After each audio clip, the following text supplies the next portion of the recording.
Bonsoir à toutes et à tous, heureux de vous retrouver pour la tranche info en direct sur votre antenne Canal 10 Télévision avec au programme de cette soirée Info 10, le journal local et régional qui sera suivi du Focus. Ce sera après la coupure pub de 19, mais pour l'instant place au JT.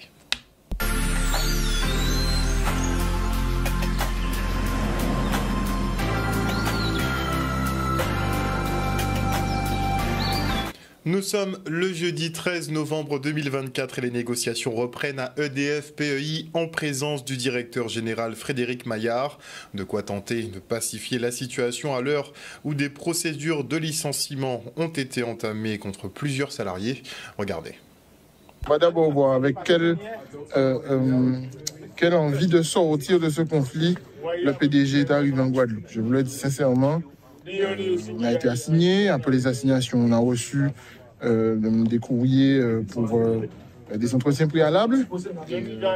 Aujourd'hui, on est autour d'une table de négociation avec un PDG qui arrive de l'Hexagone. On espère sortir du conflit. Est-ce que vraiment EDF mesure les moyens qu'il va falloir poser sur la table pour en sortir? J'ai envie de vous dire, à la sortie de la réunion, nous saurons. Et la place de la Victoire accueille le village contre les violences faites aux femmes organisé par le conseil départemental. L'occasion de faire un point sur les actions menées par le réseau VIF. Regardez. Depuis novembre 2023, nous avons activé le réseau VIF. Nous avons mis du personnel qui est dédié à cela et qui assure cette coordination avec les associations. Le 8 mars 2025, j'ai pris l'engagement qu'on puisse inaugurer aussi la maison de la femme, qui sera un lieu où les associations pourront disposer donc des moyens, mais aussi les personnes victimes pourront venir. Il y aura tout un ensemble de dispositifs que nous allons mettre en place. Vendredi, j'ai signé avec la préfecture pour qu'on puisse mettre dans les gendarmeries, dans les commissariats, donc des travailleurs sociaux pour accompagner les femmes lorsqu'elles font donc des déclarations pour lorsqu'elles ont subi donc des violences. Et nous allons diffuser à peu près 10 000 violentomètres sur l'ensemble du territoire, puisque c'est un instrument qui permet de déterminer à quel moment commencent ces problèmes de violence. Le but, en tout cas, c'est de sensibiliser pour que cela cesse. Et je profite pour dire que chacun doit pouvoir apporter sa contribution. Ce n'est pas une cause uniquement le département ou les associations. Nous sommes tous, ou nous pourrons tous être concernés. Donc j'invite chacun à apporter sa contribution et lorsqu'il y a des faits, de pouvoir les signaler très tôt. Alors le message à faire passer, c'est qu'il faut que les gens viennent déposer plainte. Alors souvent, elles ont peur, elles ne veulent pas. Mais le message qui est important, c'est que dès le premier coup, dès la première main levée, venir déposer plainte. D'abord parce que nous, on ne prend plus de main courante. Dès qu'il y a des violences conjugales, c'est des plaintes sous l'autorité du procureur de la République et il y a des poursuites qui sont engagées. Mais dès la première main levée, pourquoi? Parce que les femmes qui meurent sous les coups de leur bourreau, il y a toujours eu un moment où il y a eu le premier coup qui a été accepté. Et c'est ça, ne pas l'accepter. C'est inacceptable. Et donc venir déposer plainte, ça me paraît important. D'ailleurs, on a mis en place un dispositif d'accueil des victimes de violences conjugales au commissariat. Il ne faut pas que le commissariat soit encore une épreuve supplémentaire. Franchir la porte du commissariat doit leur être facilité. Et pour ça, on a des intervenantes sociales, on a des psychologues, voilà. On a travaillé avec le département, la CAF, pour mettre en place un bus itinérant qui va venir auprès des victimes et au contact aussi des femmes qui le désirent dans des endroits un peu isolés. Donc pour l'instant, on est sur à peu près 4 communes du sud et un peu du nord Basse-Terre. Donc par exemple la commune de Bouillante, Vieux-Habitants, Pointe-Noire.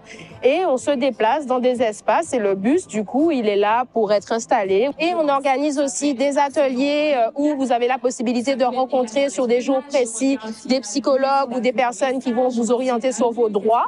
Donc on va dire que ça dépend. On va aussi faire des ateliers bien-être, on va aussi faire des ateliers autour du culinaire, des échanges, des ciné-débats et plein de belles choses.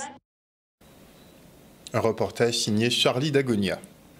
Et à l'occasion de la semaine des métiers du sport, France Travail sensibilise aux métiers en lien avec la plongée sous-marine. En partenariat avec l'ADRAGES, ils ont d'ailleurs permis à des jeunes de passer leur baptême de plongée et le niveau 1, une montée en compétences et une nouvelle corde à leur arc. Regardez. C'est une action de formation qu'on a souhaité mettre en place en partenariat avec la DRAGES, le CREPS et la mission locale Guadeloupe pour permettre aux jeunes, lors de la Semaine des métiers du sport, donc qui est la 2e édition, d'être sensibilisés au métier de la plongée. Donc on a orienté cette formation en code sous le vent pour leur permettre de passer le baptême de plongée et le niveau 1. S'ils souhaitent en faire leur métier plus tard ou s'ils souhaitent tout simplement le garder comme bagage. Mais l'idée, c'est vraiment de sensibiliser un maximum de personnes à ce secteur porteur en Guadeloupe. C'est important puisque la plongée subaquatique en Guadeloupe représente un poids économique non négligeable et une véritable opportunité en fait pour une voie professionnelle. Chaque année, il y a des emplois en Guadeloupe qui sont pourvus par les structures professionnelles. Et on a besoin d'une stabilité également pour le développement des clubs. Et de jeunes Guadeloupéens doivent saisir cette opportunité. C'est aussi important puisque c'est une voie professionnelle, mais c'est aussi une opportunité de créer leur propre structure. C'était une idée que j'avais depuis longtemps de faire le niveau 1 de plongée. Lorsque l'opportunité s'est présentée avec Pôle emploi, du coup, je me suis lancé officiellement pour le passer. Ça se passe très bien, c'est très intéressant. Commencer la semaine en général avec une plongée et la mer, ça fait toujours du bien. Là, on y est 3 jours, donc le mardi, mercredi et jeudi. Et c'est cool. Pour l'instant, il fait beau, donc tout va bien. Il y a de l'emploi dans ce secteur. C'est un débouché professionnel pour ces personnes-là. C'est pas un métier qui est très porté par nos locaux. Donc l'idée, c'est de leur donner cette opportunité-là. Et maintenant, on parle de la journée de la reconversion professionnelle. Et à cet effet, je reçois Brigitte Jean-Charles, directrice du GIP d'AIFI. Elle est en compagnie de Philippe Quillot, chargé de mission à Transition Pro Guadeloupe, l'ex-FONGECIF. Bonsoir à vous. Bonsoir. Bonsoir à tous les téléspectateurs. Alors, à quoi doit-on s'attendre effectivement pour cette journée nationale de la reconversion professionnelle ? On essaye chaque année, puisque ça fait déjà 3 ans, oui. On essaye chaque année de proposer de plus en plus de choses intéressantes. Et donc, on a un programme très chargé. Le matin, donc, nous aurons... Alors, déjà, notre thème est vraiment sur l'orientation et l'accompagnement. Et le matin, donc, on aura des conférences autour de cette orientation, de cet accompagnement. Est-ce que vous avez noté beaucoup, effectivement, de mauvaises orientations de personnes qui, finalement, se retrouvent en emploi et qui ne sont pas à l'endroit où elles devraient? Alors, on ne va pas dire mauvaise orientation, on va plutôt dire des choix, des fois, difficiles ou un besoin de se réorienter par rapport à des situations ou à de nouvelles envies. Oui, en fin de compte, le sujet de la reconversion est quelque chose de très complexe dans le sens où, en fin de compte, il dépend de tellement de facteurs différents pour chaque personne que le cas de chaque personne est un cas unique. On ne peut pas dire qu'il y a des schémas tout faits, qu'il y a des process à suivre, etc. Donc, savoir si on est bien orienté ou pas orienté, en fin de compte, l'important, c'est de faire les pas, d'avancer. C'est-à-dire qu'en fin de compte, souvent, on est obligé de tracer son chemin. On ne peut pas dire qu'on va emprunter un chemin qui est déjà tracé. On est obligé de le construire, ce parcours. Parce qu'avant, on faisait carrière, effectivement, pendant 40-50 ans. Oui, on est passé de ce qu'on appelle la trajectoire, c'est-à-dire vous partez d'un point A, vous arrivez à un point B, vous savez quand, comment, dans quelles conditions et quel salaire, avec quel statut vous aurez à la sortie, à aujourd'hui, un avenir qui est absolument pas construit d'avance. Pourquoi? Pas nécessairement la faute des personnes, et aussi le contexte, l'environnement, les évolutions technologiques, les évolutions réglementaires. Aujourd'hui, il y a la transition écologique, etc. Il y a la transition digitale. Avec l'IA qui progresse. Tous les outils que l'on utilise tous sans s'en rendre compte, qui fait que certaines personnes s'adaptent facilement, et donc elles comprennent qu'il faut à chaque fois faire des sauts de puce, avancer. Et puis à côté de ça, vous avez des personnes qui, elles, se laissent distancer, et à un moment, la situation n'est plus tenable. Donc là, il faut, parce que là, on est dans une situation où on est menacé. Donc on parle d'emploi fragilisé, et on parle aussi d'emploi menacé. C'est-à-dire qu'une entreprise aujourd'hui peut anticiper et dire: ah, dans 2 ans, 3 ans, je n'aurai plus besoin de cette catégorie de salariés dans mon entreprise. Donc, est-ce qu'on l'anticipe? Ou est-ce qu'on attend que le coup près tombe et on coupe les têtes? On laisse les gens au bord du chemin, ils se débrouillent tout seuls. Donc il y a tout un process qui va que il y a des initiatives individuelles, mais il y a aussi des initiatives collectives au niveau des entreprises. Et nous, on veut parler aux deux publics. Vous conseillez à tous les salariés de penser reconversion à un moment donné? Oui. Alors, je pense qu'on n'a pas besoin de, on n'a pas besoin de le dire aux salariés. Beaucoup de personnes s'en rendent compte déjà. Mais le problème, c'est comment vous franchissez ce pas, comment vous acceptez cette idée que vous allez devoir sortir de la zone habituellement appelée de confort pour vous mettre dans un inconnu que vous ne savez pas trop comment maîtriser. Et donc là, c'est pour ça qu'on a choisi le thème principal de la matinée, parce que pour nous, le début, c'est pas de trouver les réponses, c'est déjà de savoir se poser des questions pour avoir une meilleure connaissance de soi, de son environnement, etc. Et donc là, c'est toutes les personnes qui vont intervenir durant la matinée, qui sont variées, hein, le conseil en évolution professionnelle, les conseillers en bilan de compétences, etc. Donc il y a les coachs, bon, il y a énormément d'intervenants qui permettent à quelqu'un de trouver son chemin. Et cela ne concerne pas simplement les salariés ou les demandeurs d'emploi, mais aussi les fonctionnaires, puisque eux aussi peuvent être amenés à vouloir se reconvertir. Même en interne, d'ailleurs dernièrement on parlait par exemple des enseignants qui pouvaient passer dans la fonction publique territoriale par exemple pour travailler pour une collectivité et tout ça en fait partie. Tout à fait. Donc un programme chargé, vous nous avez dit. Très chargé, effectivement. Donc le matin, on a plusieurs conférences autour notamment du bilan de compétences, de la revue de carrière. Aussi, avec le CNAM, on a franchi le cap de la reconversion, de l'accompagnement, aussi de l'information autour du conseil en évolution professionnelle avec Avenir Actif, l'APEC, France Travail. Et avec la fonction publique, on a aussi l'accompagnement des agents de la fonction publique. Donc ça, c'est pour le matin. Et pour l'après-midi, on est sur d'autres chemins de la reconversion. Et je vais laisser Philippe... Oui, l'après-midi, en fin de compte, on veut s'adresser au public des salariés et des entreprises, principalement, mais il y a des choses qui peuvent être aussi intéressantes pour les demandeurs d'emploi. Donc il y a d'abord la préparation opérationnelle à l'emploi, qui est pilotée par les OPCO, les opérateurs de compétences qui financent les projets des entreprises, qui financent aussi l'apprentissage et l'alternance, et France Travail, qui sont ensemble pour la gestion de ces dispositifs, pour permettre aux gens d'intégrer une entreprise grâce à une phase de préparation, de mise à niveau, etc., qui leur permet d'être opérationnels le plus rapidement possible dans l'entreprise. Et ensuite, on va avoir une série d'intervenants dans la deuxième partie qui vont présenter ce qu'on appelle, nous, les passerelles. C'est-à-dire qu'en fait, il y a des petits ponts, des petits sentiers que l'on peut prendre. Et en fait, il y a des solutions. Il n'y a jamais une solution, il y a des solutions. Et ce qui est difficile, c'est justement de les identifier, ces solutions. Donc, on va essayer de les présenter avec différents partenaires qui sont le conseil régional, par exemple, qui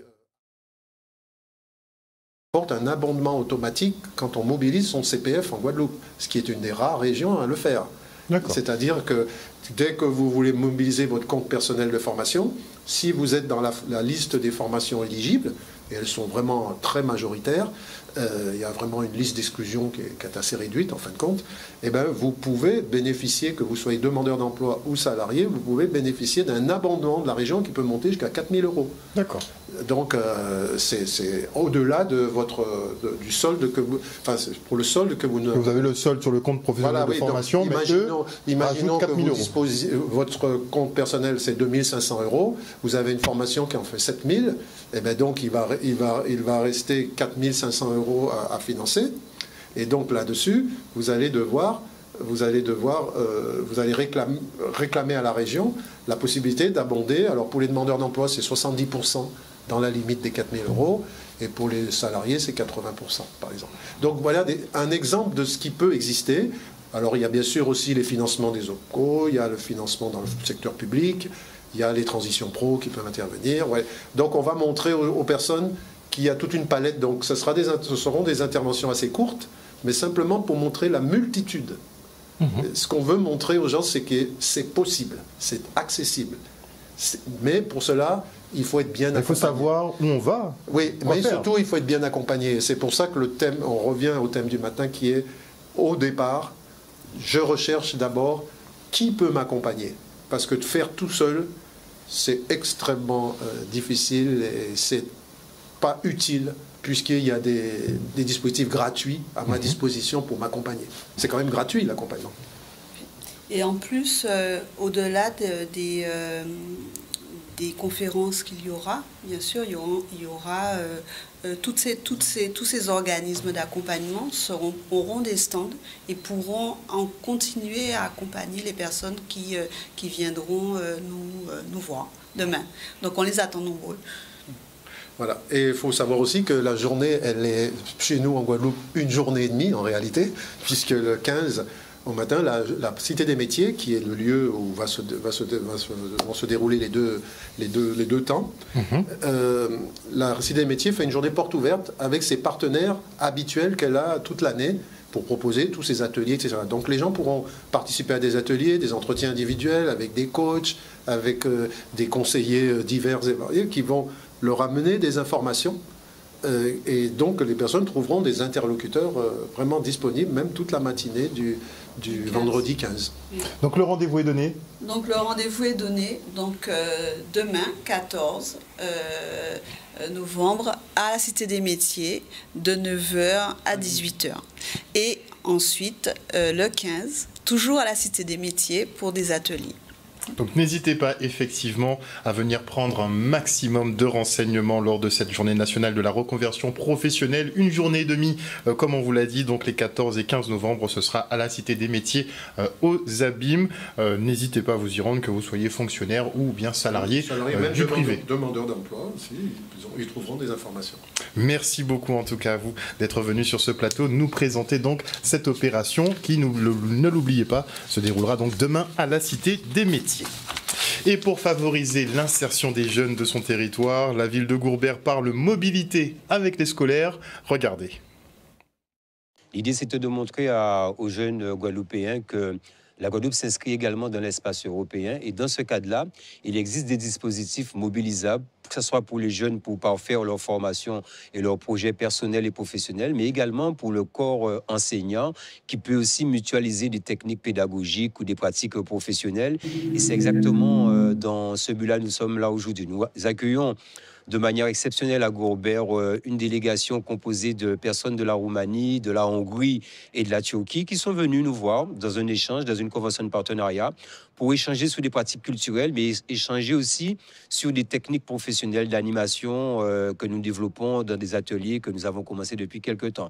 Aujourd'hui, c'est une matinée d'information en direction des établissements scolaires et des jeunes qui ont pour projet de partir se former à l'Europe. Nous avons eu des témoignages avec des jeunes en Portugal et c'était ça un peu l'idée, c'est de leur dire qu'il y a des frontières. La Guadeloupe a ses frontières, mais nous pouvons sortir des frontières de la Guadeloupe pour présenter ce que nous savons faire de bien aux autres, mais également voir ce que les autres font et que nous pouvons réadapter dans notre espace géographique. Que c'est plutôt intéressant de connaître ce genre de choses pour avoir des bonus, des connaissances en plus et aussi connaître nos opportunités de voyage gratuites. Ça peut toujours aider. Et en plus de savoir qu'on peut être rémunéré pour participer à ce genre de projet qui peut aider d'autres pays qui sont dans la région d'Europe et qui nous concernent aussi, quand nous sommes européens, je trouve que c'est quelque chose de très intéressant, de très pertinent. L'association que je représente a offert la possibilité d'expérimenter l'apprentissage d'une autre manière à plus de 700 personnes. Et le retour est toujours enrichissant. Le retour nous encourage toujours de rester proche de cette manière d'aborder l'apprentissage complexe, sortir de sa zone de confort et apprendre dans un autre contexte culturel. Je pense que ce modèle est déjà validé. On devient plus conscient de notre force, de notre culture, de notre identité, qu'on est capable de rentrer en contact avec la diversité, avec un autre territoire ou avec une communauté où les choses sont faites d'une autre manière. Donc, ça apporte toujours la possibilité aux gens d'apprendre d'une manière plus intense. Et on se rend au tribunal où comparaissait Josias Attil, pilote de course et membre du comité directeur de la Ligue Auto. Ce dernier est traduit en justice par le président Robert Corveau pour diffamation. Il aurait accusé effectivement de ne pas respecter la réglementation et de manquer de transparence, notamment sur la gestion financière. Regardez. Il était légitime que M. Attil pose des questions, puisque non seulement il est membre du comité directeur de la Ligue, il était aussi membre de la Zacaraïbe à l'époque, même si aujourd'hui il ne l'est plus. Il était normal qu'il pose des questions, mais dans notre pays, ceux qui posent des questions sont toujours vécus comme des gêneurs. Et souvent, les gêneurs ont souvent raison parce qu'ils soulèvent des problèmes qu'on met sous le tapis, qu'on ne veut pas voir, et quelquefois, ça crée des drames ou ça crée des difficultés pour le reste. Alors, M. Attil assume ses responsabilités. Il n'a jamais voulu diffamer M. Corveau. Il a simplement informé, dans le cadre de ses fonctions, les personnes concernées par la course automobile. Et c'est la raison pour laquelle M. Corveau, me semble-t-il aujourd'hui, n'a pas admis ça et qu'il a poursuivi en diffamation. Au-delà de l'affaire elle-même, moi je pense que ce qui est fatigant dans ce pays, c'est de voir que chaque fois qu'un Guadeloupéen essaie de faire les choses bien, il a contre lui tous ceux qui ne font rien, tous ceux qui ne savent pas comment faire, et tous ceux qui pensent qu'ils feraient mieux et qui ne prennent pas le risque de le faire. Donc là, en l'occurrence, M. Corveau, qui est quand même connu dans le monde du sport automobile, qui a beaucoup donné de sa personne, etc., on peut ne pas être d'accord avec sa politique, mais il y a des instances pour ça. C'est pas sur les réseaux sociaux, c'est pas par email et par WhatsApp qu'on règle les problèmes. Soit on discute entre hommes en se voyant, soit on saisit la justice et la justice dit qu'il y a tort, qu'il y a raison. Mais traiter les gens de voleurs, sous-entendre qu'ils s'enrichissent sur le dos de X ou le dos de Y alors que c'est faux et qu'on ne peut pas en rapporter la preuve, c'est inadmissible. Nous avons soulevé un certain nombre de points de droit qui nous semblent devoir triompher dans le cadre des nullités de la procédure, parce que la diffamation est une procédure très particulière et un code très particulier.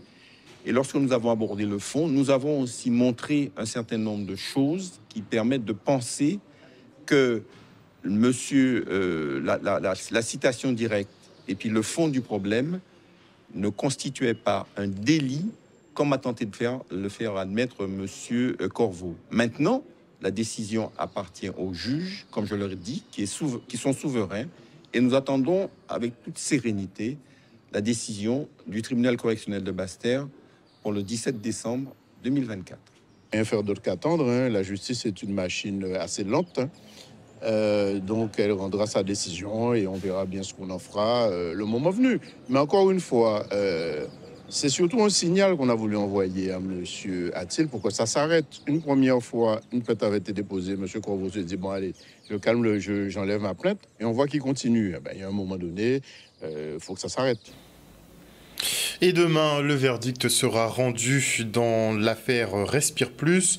Accusé de prise illégale d'intérêt, Rodrigue Solitude encourt une peine de 2 ans de prison avec sursis, 40 000 € d'amende, une inéligibilité et interdiction de travailler dans la fonction publique pendant 5 ans. Et maintenant, on fait un retour sur la foire culinaire organisée par les associations de la ville de Gourbert. Aujourd'hui, comme nous accoutumons, l'association normalement présente toujours son bébé les créoles. Bébé les créoles, avec nous travaillons un bon bébé les créoles là, en colombo de poulet. Voilà, il y a des gâteaux, des quiches, un peu de tout. On connaît très bien dans la Guadeloupe, je ne dis pas Gourbert, dans la Guadeloupe. Et puis, j'ai une équipe qui est vraiment formidable, l'équipe Mosea est vraiment formidable et toujours au combat. Voilà, je les remercie déjà les membres de mon association parce que toujours présents, toujours au combat. Ça montre aussi l'investissement des citoyens dans la vie associative. C'est en politique pas seulement, mais aussi dans cet aspect de la vie du tissu associatif. Il est important de le signaler. Et on se réjouit aussi en même temps qu'il y a le beau temps qui est revenu et ça permet en toute convivialité d'échanger et aussi remplir les caisses par les repas, remplir les caisses des associations qui est toujours au-delà des aides que la commune peut les apporter, contribuer à leur développement. Donc on se réjouit et c'est des manifestations à renouveler au-delà même de la fête communale pour permettre aussi à nos concitoyens de nouer ces liens avec le tissu associatif. Un foire culinaire qui rassemble les associations de la commune. Et nous savons que les associations sont les forces vives de la commune. C'est elles qui impulsent une dynamique. Donc, il m'appartient en tant que conseillère départementale et conseillère municipale d'être présente aujourd'hui pour soutenir ces associations qui interviennent sur le territoire et qui assurent cette animation auprès de nos jeunes et de nos moins jeunes. On revient tout juste de Métropole, de Paris, où j'ai passé 6 ans en tant que barman mixologue dans des hôtels 5 étoiles, 4 étoiles dans la région parisienne. Et moi, je suis Doug Roubert, j'ai de la famille qui fait partie de l'association L'Orelmont. J'ai été à l'association La Roger en tant que sportif.